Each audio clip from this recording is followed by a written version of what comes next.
Hi, this is Matthew Piepenburg from Matterhorn Asset Management, based out of Zurich, Switzerland, founded by my good friend and partner, Egon von Greyers. I'm a commercial director and principal at Matterhorn, and I'm sitting down today with Keith Weiner, the CEO and founder of Monetary Metals, and he is also the author of the Monetary Metals 2022 Gold Report, which Egon and I just read and really enjoyed.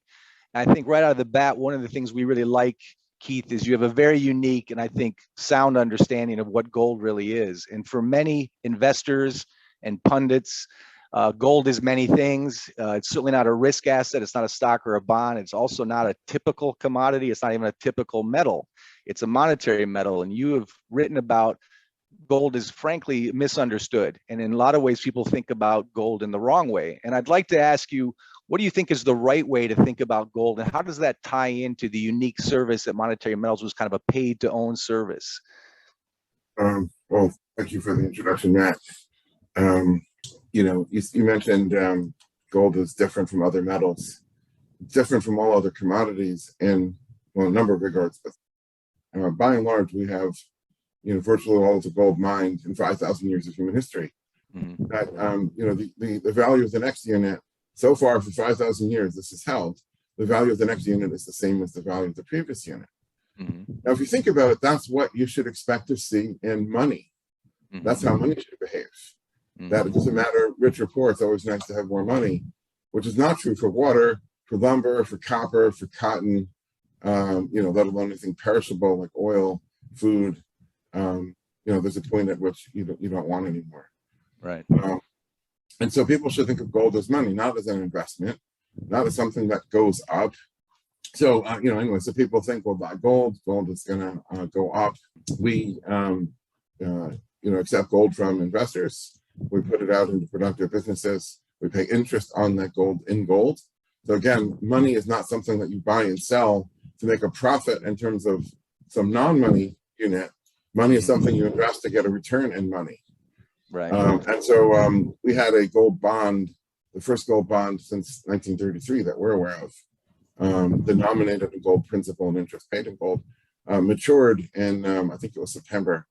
So right around that time, Coinbase announced that they did $1.5 billion bond raise, which everyone said validates crypto and validates Bitcoin. So I wrote an article called Gold, Bitcoin Zero, and said that gold is being used to finance a productive business. In our case, it was a mining company in Australia.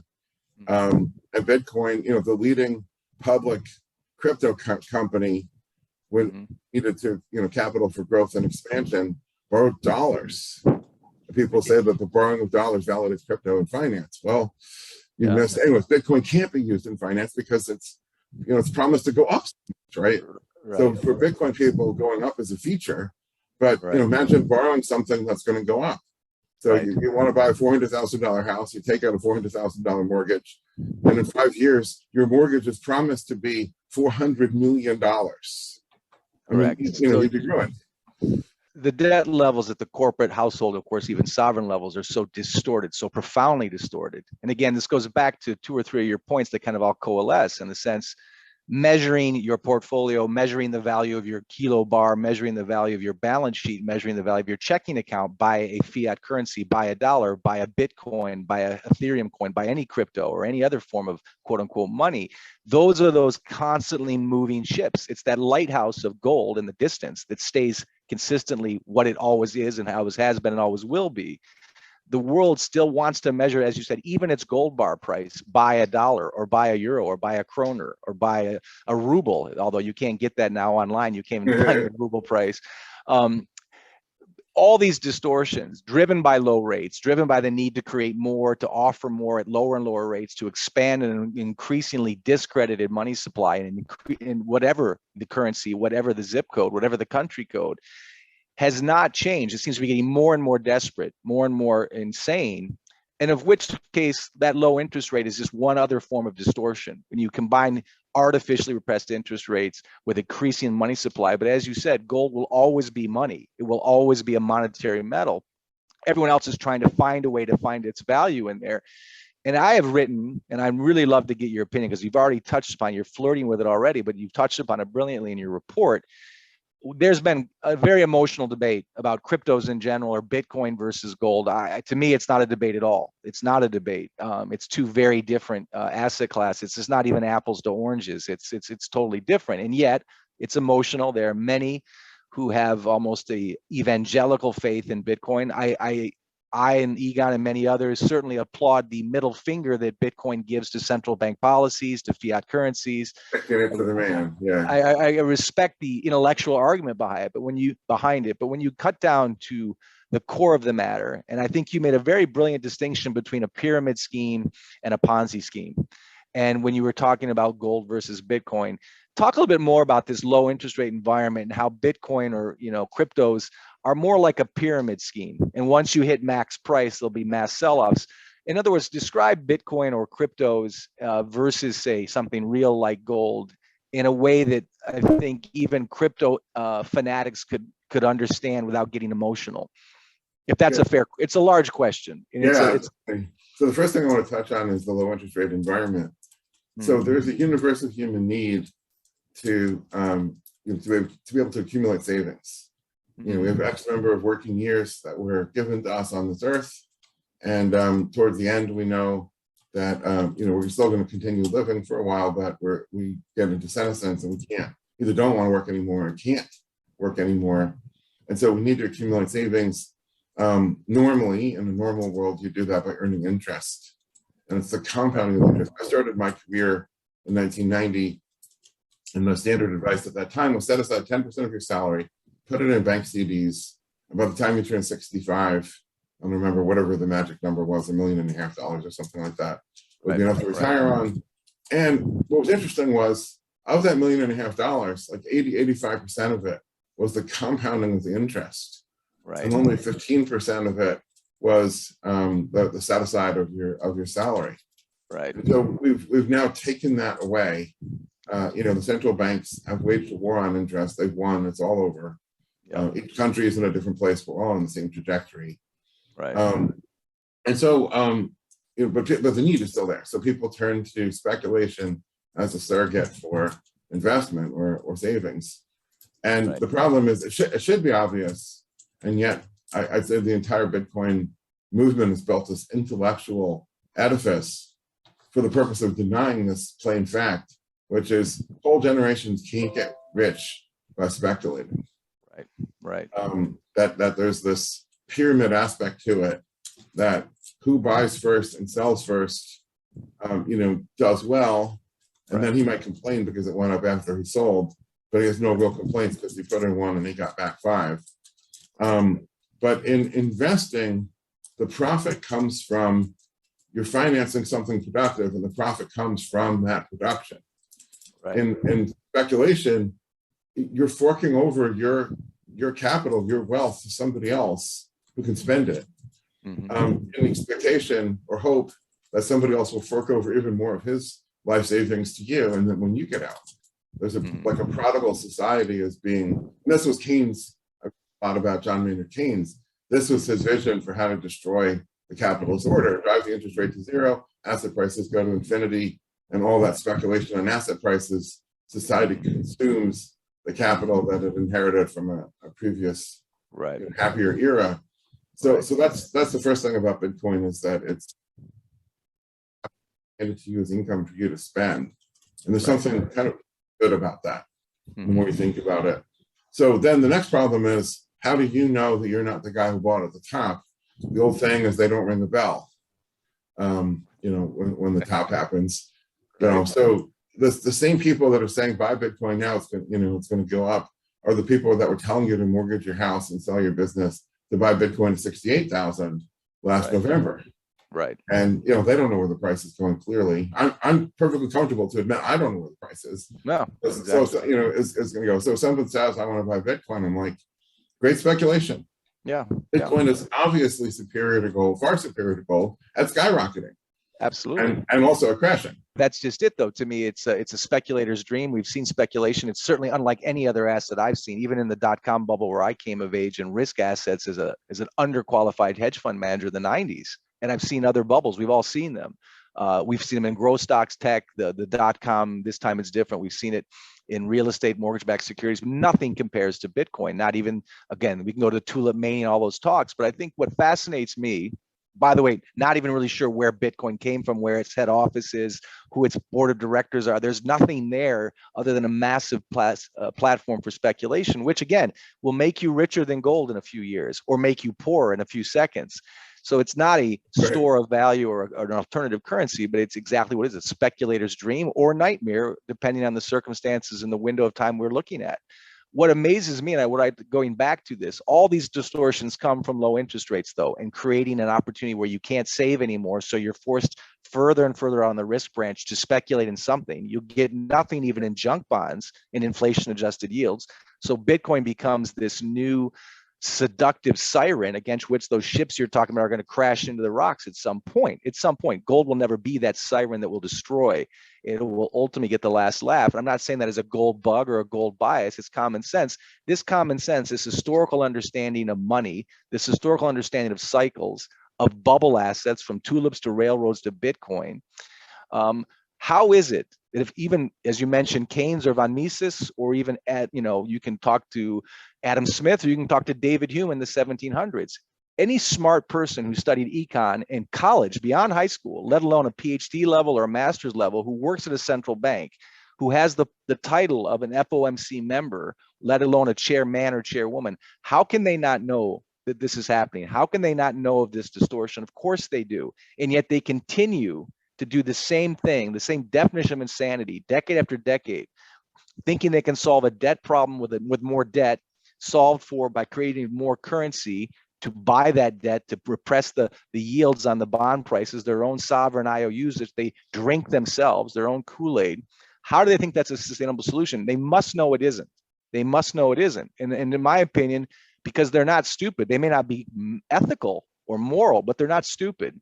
So do you see a scenario where they'll blame it on COVID, they'll blame it on the war, whatever war makes the headlines this month, this year, next year, they'll never blame it on the man in the mirror or the woman in the mirror. So at some point, do you see what the IMF has been telegraphing almost since COVID became the headline du jour, that we need a new monetary solution? We need a new Bretton Woods 2.0. We need a new reset, a global chapter 11, a restructuring, a new central bank digital currency, which again is just fiction for another way to create another fake currency, to create more debt, to keep this game of musical chairs going with a new form of music. How long can this fantasy, this lie continue? The first quip that I want to offer to Sinclair said, "You can't teach a man something that his salary depends on him not knowing." Right. And exactly. Not necessarily a big fan of Upton Sinclair, but I think you really hit the nail on the head. As to your question, how long can it go? Adam Smith said there's a great deal of ruin in a nation.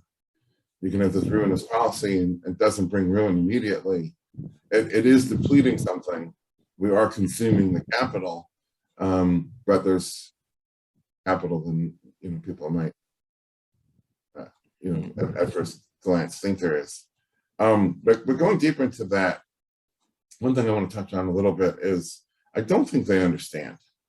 So I've had a number of conversations with central bankers, not at the level of Jay Powell or Janet Yellen or Bernanke, but one level down and two levels down. I've met a number of them at cocktail parties and events and whatever, and offline chatted with them.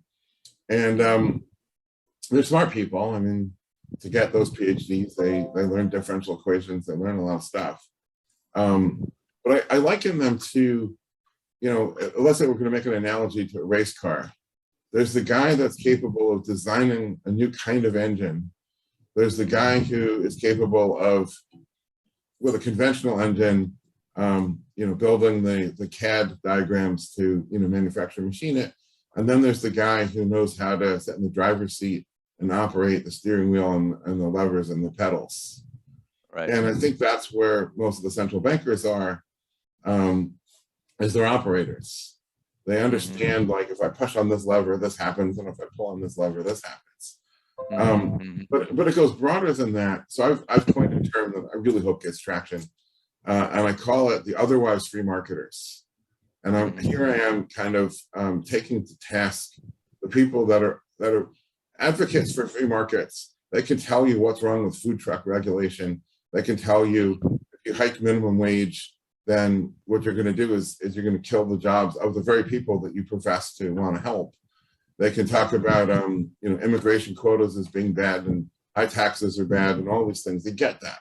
But when it comes to money, their idea is that the central bank should centrally plan our economy and our little lives for us, but they should do it under, they're always enamored of the shiny new rule that instead of inflation targeting, which most central banks use in the US, there's a dual mandate, both inflation and unemployment. Instead of that mandate, scrap that the central bank should use GDP targeting, for example. So it's still central planning, but, with a new equation.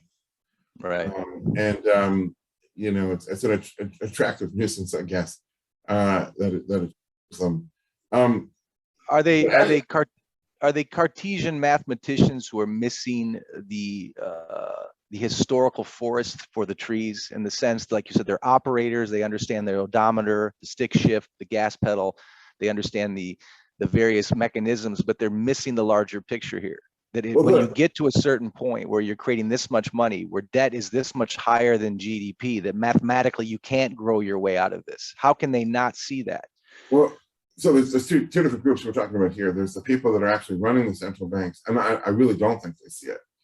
Then I'm now talking about their critics, the people in the liberty movement, who criticize the central banks, but their criticism is a very muted, well, we think you should be using a different rule to centrally plan. And some of those guys have written books on the history of the gold standard and the history of free banking and things like that. And you think that they should understand it, but somehow, several things happen along the way. First, the concept of sound money is perverted and distorted like everything else in our world today. So I wrote an article on the Sound Money Project, which at the time was part of the Atlas Network. It's now part of AIER. That article argued that every industry, whether it's farming, mining, manufacturing, distributing, is always improving efficiency. And I did some research into dairy and found that, between 1965 and 2012, you got more cows per acre, you got more liters of milk per cow, you had less labor per cow.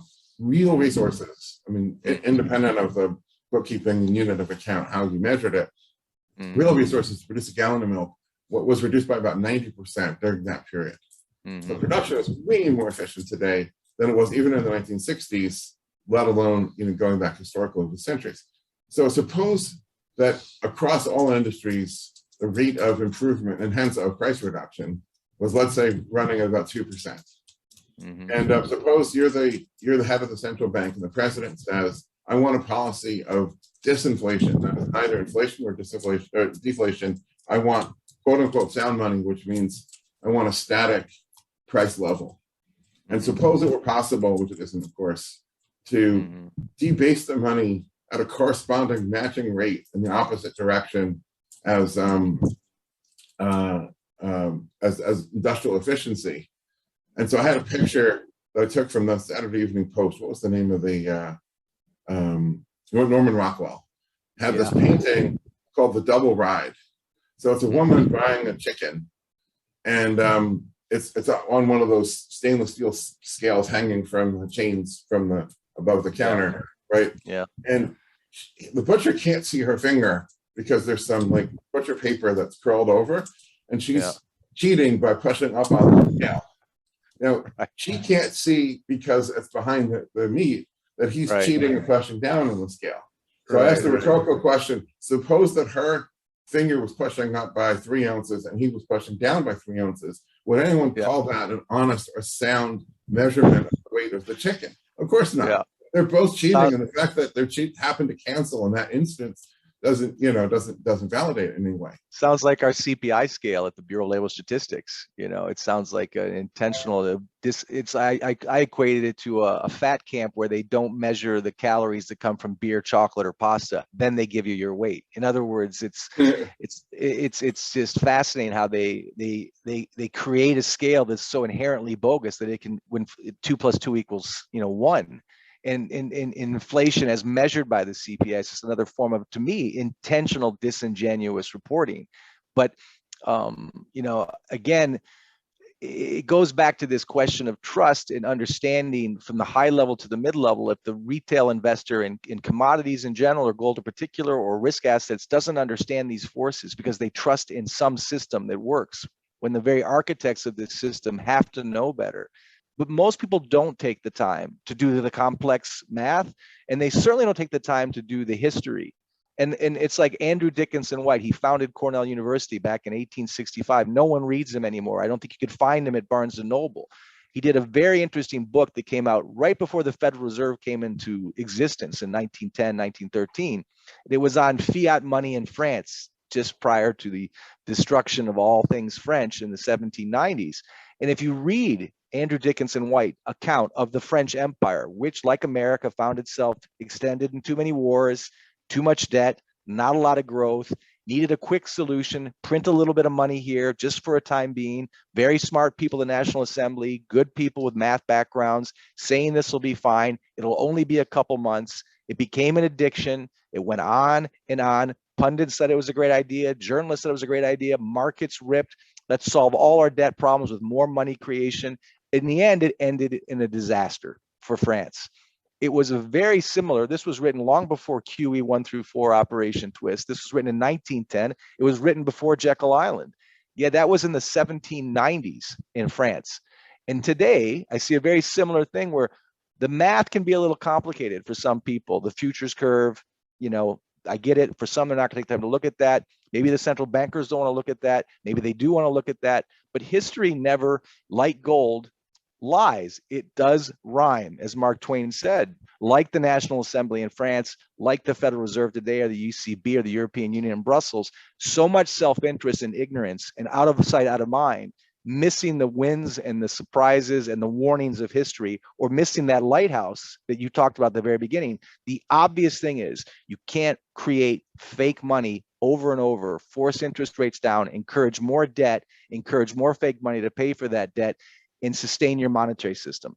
And you can't measure your wealth, whether it's billions or millions or hundreds of thousands, whether it's at a hedge fund, whether it's at a portfolio, whether it's at a checking account at Goldman Sachs. If you're measuring your wealth in those increasingly debased currencies by increasingly debased mentalities of experts who people increasingly rely on, who are openly ignoring the obvious, what is real wealth? What is real wealth? This goes back to the very title of your group, monetary metals.